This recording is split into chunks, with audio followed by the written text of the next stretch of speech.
We are celebrating our nation's 250th birthday, honoring everyday Americans. We call it Red, White, and You. It is the perfect way to honor veterans in the St. Louis area who have served their country. Steve Savard joins us now with tonight's Spotlight on Service. Kelly and Mike, they say time heals all wounds, and I think this story is an example of just that.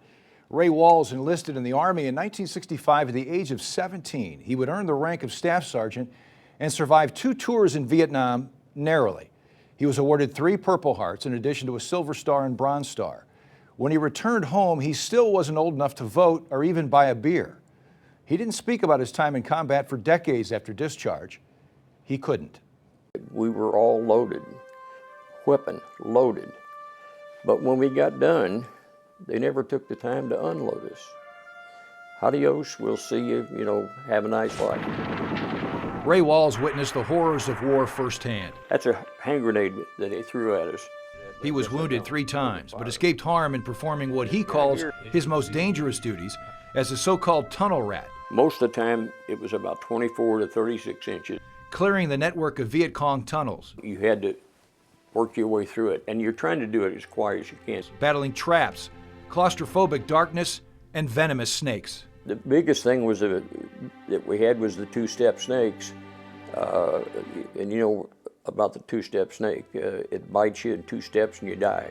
That's how potent they were. That's whenever I was in base camp. Ray was wounded twice in his first tour. I was recovering from the bullet wound in my left shoulder. In one 3-day battle known as Optic 16, only he and 8 other men in his entire platoon survived. All 9 were shot. Ray ignored his own bullet wound to his shoulder to get others to safety. In that kind of environment, you do things that a human doesn't normally even think that it's possible for you to do. Because part survival, part of it you're mad, somebody trying to kill you. Ray's time in combat ended 4 months into his second tour.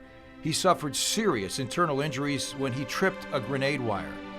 He lost a good friend, but made sure he didn't die alone. He looked up at me. He never said a word, but he looked up at me.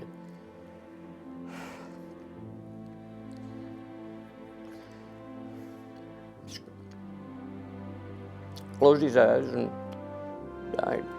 And I had my arms around him, and you're wanting to do something, but you can't do it. I'm bleeding to death myself, Ray's return to civilian life was anything but storybook. He struggled for years before PTSD became an official diagnosis. He credits his wife Joy with helping him through dark moments and days, and only began opening up about his time in service after a pastor convinced him it would help. I did a lot of things I shouldn't have had to do. I seen a lot of things I shouldn't have had to see. And I said a lot of things I shouldn't have had to say. But they were all for a good cause, and I know that now. Ray is now comfortable speaking about his combat service to large groups. His message is as consistent as his service history. There's no glory in taking another human life, but there is honor in fighting for what you know is right and fighting for your country, and you're fighting for, to keep everything right. And there's honor in that, and that's what it's all about, is honor. Ray and his wife Joy will celebrate their 58th anniversary later this year. They raised 2 kids and now have grandchildren and even great-grandchildren. Ray built power plants for almost 50 years after his service to country. He and Joy live in Arnold. So happy to meet him, and it was an honor to tell the story, and Andy Broadway, my photographer, did a great job helping me do that. And when you look at those old pictures, you realize how young he was when he went over. 17, when he came home, not old enough to buy a beer or vote. Well, we appreciate him sharing his story with us. Absolutely. Thanks, Steve.